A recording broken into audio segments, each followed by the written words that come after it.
Hi guys, welcome to the channel. Thank you for joining me and thank you for your continued support. So there is growing concern about the number of people who are currently going off work sick and ending up on some type of sickness benefit. Now the number they are saying is growing by around 5,000 per work day, but I think that they are missing the larger problem here. They're missing the point, I think, when it comes to this growing number of people who are apparently going off sick from work. So I'm going to show you the article and then I'll give you my thoughts at the end. Let's take a look. Incapacity benefit claims have doubled under Labour, with around 5,000 people being signed off work every working day. A list compiled by The Times shows that despite the government's assertion that the welfare bill needs to be trimmed, there has been a surge of sickness claims since the failed bid to reform the welfare system. Figures demonstrate a rising cost of sickness benefit, with Keir Starmer last week making a moral case for halting an increase in claims for mental health conditions. He told the BBC, "I think we need to look again at this issue of mental health and ask ourselves a fundamental question, which is, would we not be better putting our money at the resources and support that is needed for mental health than simply saying it's to be provided in benefits?" Currently, Britain spends $80 billion a year on welfare, an increase of $20 billion from the start of the decade, with figures set to hit $100 billion by 2030. The rising cost of sickness, combined with the squeeze being applied to the public purse, saw Rachel Reeves use her speech at Labour's conference last week to tell party members that we cannot go on like this. It is understood that ministers hope to introduce reform to the welfare system, despite the humiliating climb down they were forced into earlier this year, when dozens of MPs rebelled against proposed changes to personal interpayment payments. According to The Times, more than 100,000 people were signed off on the Universal Credit Health Benefits or Employment and Support Allowance in March because they were deemed too ill for work. This amounts to just under 5,000 for each working day of the month. The figure is more than double the number in April 24 and has risen steadily in the months since, totalling 3,500 in January and 4,100 in February.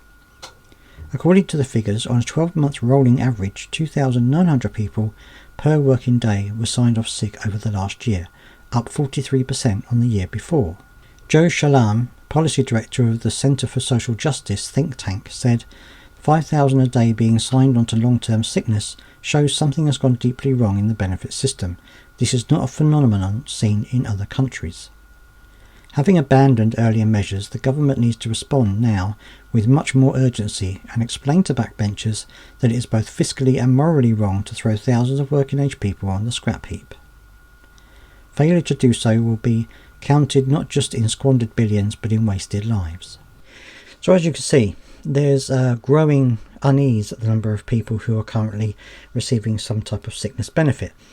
But I think that they're missing a couple of important points here. Firstly, there has been a bit of a surge in the number of people applying for these benefits since they did the Green Paper. And I think that some of that is that there could be a number of people out there who are disabled or do have a medical condition that means they can get PIP or Universal Credit Health Element, whatever it might be that they're going for.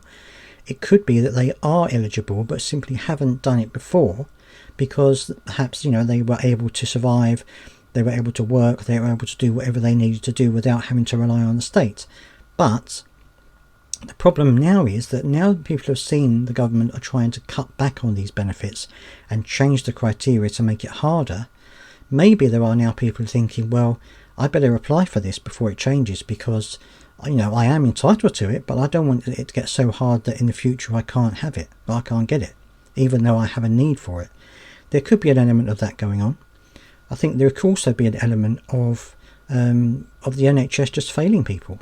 If you understand how hard it is to get a doctor's appointment at the moment, how hard it is to get a referral, how hard it is to get treatment, then you've got loads of people potentially able to work who can't because they can't see a doctor, they can't see a specialist, they can't get a hospital appointment. There could be a number of reasons why people have had to go on to sickness benefits because they can't get the help that they want. So, and this is also particularly bad in the mental health sector. In the mental health clinics around the country, the waiting lists are awfully long. And this is some of the reason, or could be some of the reason, why there's a number growing as well. And they say this doesn't happen in other countries. Well, that's because other countries deal with their medical issues and deal with hospitals and treatment a lot better than we do. So that could be the reason why this is happening. So if the government actually knuckled down and got on with fixing the GP surgeries, fixing the NHS, we may not have seen such an increase in this. And it could be that if they do fix these problems, then the numbers could drop off as people have treatment and recover, or perhaps get to the point where they can deal with it enough to go back to work. So I think they're missing the bigger picture here by saying we have to stop all these people claiming benefits. I think you have to flip it on its head and say, look, there are always going to be a number of people who can't work, and that is just the way it is. You can't suddenly put those people back into work. But what you could do is look at the people who perhaps want to work but can't because of either some kind of physical or mental problem that they have, or that they're simply waiting for treatment, and until that time they can't work. So there are bigger pictures to here than this, and I think that simply looking at it as we have to get the numbers down is just a ridiculous idea. But anyway, let me know down in the comment section what you think. I'd love to hear your thoughts on this. Please do subscribe if you got this far, and I'll see you next time.